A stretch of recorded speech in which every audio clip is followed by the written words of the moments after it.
Blood clotting के बारे में डिस्कस करेंगे, यानी कोगुलेशन ऑफ ब्लड के बारे में डिस्कस करेंगे। कोगुलेशन ऑफ ब्लड कैसे होता है ह्यूमन बीइंग के अंदर, और इसमें क्या क्या स्टेप्स इन्वॉल्व होते हैं, कौन कौन से एंजाइम्स हेल्प करते हैं, साथ ही कौन सा विटामिन, कौन से मिनरल्स हेल्प करते हैं, वो सारी चीज़ें हम लोग इस वीडियो में डिस्कस करेंगे। तो चलिए स्टार्ट करते हैं। Blood clotting. ब्लड क्लॉटिंग क्यों ज़रूरी है? अगर आपको कहीं इंजरी हो जाती है, वहाँ से कंटिन्यूस ब्लड का लॉस होना स्टार्ट हो जाता है, तो एक टाइम ऐसा आएगा कि पर्सन की क्या हो जाएगी, डेथ भी हो जाएगी। तो इसको प्रिवेंट करने के लिए, कंटिन्यूस ब्लड बॉडी से ब्लड को लॉस को रोकने के लिए क्या होता है, ब्लड क्लॉट हो जाता है, ब्लड क्लॉटिंग होती है। तो मैंने एक टर्म लिखा है कि हम टॉपिक स्टार्ट करने से पहले कि एक टर्म जान लेते हैं। एक टर्म लिखा, हीमोस्टैसिस। कौन सा टर्म है? हीमोस्टैसिस।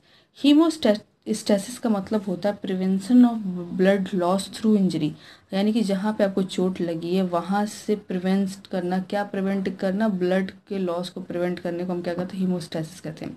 तो ये कैसे प्रिवेंट हो सकता है? ब्लड क्लॉटिंग के थ्रू हो सकता है। किसके थ्रू हो सकता है? ब्लड, अगर जहाँ पे इंजरी हुई वहाँ का ब्लड क्या हो जाए, क्लॉट हो जाए, तो क्या हो जाएगा, ब्लड लॉस क्या हो जाएगा, प्रिवेंट हो जाएगा। नॉट कैसे करता है आज हम डिस्कस करेंगे, कौन कौन से स्टेप्स उसमें इन्वॉल्व होते हैं। चलिए स्टार्ट करते हैं कि कौन कौन से स्टेप्स इन्वॉल्व होते हैं। सबसे पहले होता क्या है कि जो clump platelets and tissue at the site of injury result thromboplastin. अगर आपको कहीं जहाँ पे इंजरी हुई है वहाँ पे क्या होंगे, प्लेटलेट्स क्या हो जाते हैं, क्लम्प्ड हो जाते हैं, गैदर्ड हो जाते हैं, और वहाँ के इंजरी के साइड के जो प्लेटलेट्स होते हैं, इंजरी के साइड के जो टिश्यू होते हैं, डैमेज टिश्यूज़ होते हैं, वो क्या रिलीज़ करना स्टार्ट करते हैं, थ्रोम्बोप्लास्टिन रिलीज़ करना स्टार्ट करते हैं। अब ये जो थ्रोम्बोप्लास्टिन है ये आगे चल के एंजाइम बनाता है, यानी थ्रोम्बोप्लास्टिन फॉर्म्स एन एंजाइम। कौन सा एंजाइम बनाता है? थ्रोम्बोकाइनेज और प्रोथ्रोम्बिनेज।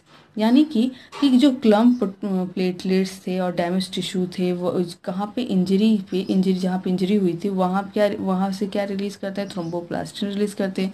आगे चल के ये थ्रोम्बोप्लास्टिन एंजाइम बनाता है। कौन सा एंजाइम बनाता है? थ्रोम्बोकाइनेज और प्रोथ्रोम्बिनेज एंजाइम बनाता है। अब ये जो थ्रोम्बोकाइनेज एंजाइम है, कैल्शियम आयन के प्रेजेंस में, in the presence of calcium ion, thrombokinase hydrolyses prothrombin to thrombin. यानी कि थ्रोम्बोकाइनेज जो होता है कैल्शियम आयन के प्रेजेंस में प्रोथ्रोम्बिन को कन्वर्ट करता है। किस में कन्वर्ट करता है? थ्रोम्बिन में कन्वर्ट करता है। अब केवल कैल्शियम आयन नहीं, विटामिन के की भी रिक्वायरमेंट होती है। ठीक है, अगर विटामिन के नहीं, अगर विटामिन के की डिफिशियंसी होगी तो ब्लड क्लॉट नहीं करता। अब यानी कि प्रोथ्रोम्बिन कन्वर्ट होता है किसमें, थ्रोम्बिन में कन्वर्ट होता है। आगे ये जो थ्रोम्बिन है, थ्रोम्बिन कन्वर्ट करता है सॉल्युबल फाइब्रिनोजन को, कन्वर्ट करता है किसमें कन्वर्ट करेगा, इन सॉल्युबल फाइब्रिन में कन्वर्ट करेगा। यानी कि जो ब्लड में सॉल्युबल फाइब्रिनोजन है उसको इनसॉल्युबल फाइब्रिन में कन्वर्ट करेगा। और ये फाइब्रिन एक जहाँ पे इंजरी हुई होती है वहाँ पे एक नेट लाइक स्ट्रक्चर फॉर्म करता है, और नेट लाइक स्ट्रक्चर फॉर्म करता है, जिसकी वजह से, नेट लाइक स्ट्रक्चर की वजह से क्या होता है, जो भी डेड और डैमेज्ड फॉर्म एलिमेंट होते हैं, यानी जो आरबीसी वगैरह होते हैं, उस नेट लाइक स्ट्रक्चर में क्या हो जाते हैं, ट्रैप हो जाते हैं। क्या हो जाएंगे? ट्रैप हो जाएंगे, और वो क्या फॉर्म कर लेते हैं, एक क्लॉट बना लेते हैं। क्या बना लेते हैं? क्लॉट बना लेते हैं। यानी कि हमने देखा क्या, कि हमने ये देखा कि जहाँ पे आपको इंजरी हुई, जहाँ पे आपको चोट लगी है, वहाँ पे क्या होता है, प्लेटलेट्स जो वहाँ पे प्लेटलेट्स गैदर हुए होते, इकट्ठे हुए होते, क्लैम्प्ड हुए होते, वो क्या रिलीज़ करना स्टार्ट करते हैं, थ्रोम्बोप्लास्टिन रिलीज़ करना स्टार्ट करते हैं।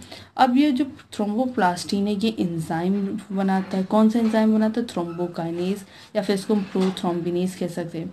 आगे ये प्रोथ्रोम्बिन जो थ्रोम्बोकाइनेज एंजाइम है, कैल्शियम आयन विटामिन के प्रेजेंस में क्या करता है, कन्वर्जन करता है। किसका कन्वर्जन करता है? प्रोथ्रोम्बिन का कन्वर्जन करता है। किसमें? थ्रोम्बिन में। अब जो थ्रोम्बिन है, ये इसका काम होता है कि जो फाइब्रिनोजन थे, जो सॉल्युबल फाइब्रिनोजन थे, उसको किस में कन्वर्ट करना, इन सॉल्युबल फाइब्रिन में क्या करना, कन्वर्ट करना। फाइब्रिन जहाँ पे इंजरी हुई होती है वहाँ पे एक नेट लाइक स्ट्रक्चर फॉर्म करता है, और नेट लाइक स्ट्रक्चर की वजह से क्या होता है कि जो भी फॉर्म एलिमेंट्स होते हैं, जो आरबीसी वगैरह होते हैं, उस नेट लाइक स्ट्रक्चर में क्या हो जाता है, ट्रैप हो जाते हैं। डेड डैमेज फॉर्म एलिमेंट्स क्या होता है, ट्रैप हो जाते हैं, वहाँ पे क्या हो जाता है, क्लॉट हो जाता है। हम चलिए इस पूरे प्रोसेस को हम फ्लो चार्ट के हेल्प से समझ लेते हैं कि एग्जैक्टली हुआ क्या वहाँ पे। तो चलिए देखते हैं। सबसे पहले क्या था कि इंजरी की जगह पे जो इंजरी हुई थी ब्लड वेसल, यानी आपको चोट लगेगी तो ब्लड वेसल्स क्या होते हैं, रप्चर तो करते हैं, तभी तो ब्लड, अगर ब्लड वेसल्स रप्चर करेंगे तभी तो ब्लड का क्या होगा, लॉस होगा। तो जो इंजरी हुई थी ब्लड वेसल्स में, वहाँ ब्लड वेसल्स में तो बेसिकली क्या होगा, जो प्लेटलेट्स थे जहाँ पे इंजरी हुई थी वहाँ प्लेटलेट्स क्या होते हैं, गैदर्ड होते, इकट्ठा होते, क्लैम्प होते हैं। अब जो प्लेटलेट्स होते हैं वो प्लेटलेट्स बेसिकली पहले क्या रिलीज करते, थ्रोम्बोप्लास्टिन रिलीज करते हैं। वो थ्रोम्बोप्लास्टिन क्या बनाया, थ्रोम्बोकाइनेज एंजाइम बनाया। अब देखिए जो थ्रोम्बोकाइनेज एंजाइम है ये प्रोथ्रोम्बिन को कन्वर्ट किया, किस में कन्वर्ट किया, थ्रोम्बिन में कन्वर्ट किया। किसके प्रेजेंस में, विटामिन के और कैल्शियम आयन के प्रेजेंस में कन्वर्ट किया। अब जो थ्रोम्बिन है, थ्रोम्बिन का मेन पर्पस क्या होता है, मेन फंक्शन क्या होता है कि जो सॉल्युबल फाइब्रिनोजन था, कहाँ पे प्रेजेंट, ब्लड के अंदर सॉल्युबल फाइब्रिनोजन था, उसको कन्वर्ट करना, किस में कन्वर्ट करना, फाइब्रिन में कन्वर्ट करना।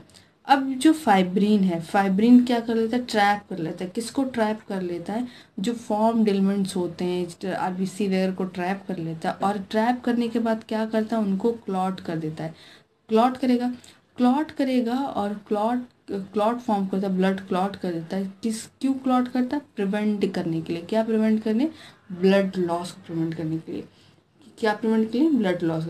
यानी कि जो ब्लड क्लॉटिंग होती है बेसिकली ये क्यों ज़रूरी है, ये इसलिए ज़रूरी है ताकि आपकी बॉडी से ब्लड का लॉस ना हो। और इस प्रिवेंशन ऑफ ब्लड लॉस को हम क्या कह रहे थे, इस हीमोस्टैसिस कह रहे थे। यानी कि जो प्रिवेंट हो, ब्लड लॉस हमारी बॉडी से ना हो, उस प्रिवेंशन को हम क्या कहते हैं, हीमोस्टैसिस करते हैं। और हीमोस्टैसिस किसकी वजह से पॉसिबल है, प्रिवेंशन किस, कैसे पॉसिबल है, अगर आपके ब्लड क्या हो जाए, इंजरी की जगह क्या हो जाए, ट्रैप हो जाए, ब्लड लॉस क्या हो जाए, स्टॉप हो जाए। ठीक है, तो हमने आज क्या देखा, कोगुलेशन ऑफ ब्लड के बारे में डिस्कस किया, यानी कि ब्लड क्लॉटिंग के बारे में डिस्कस किया।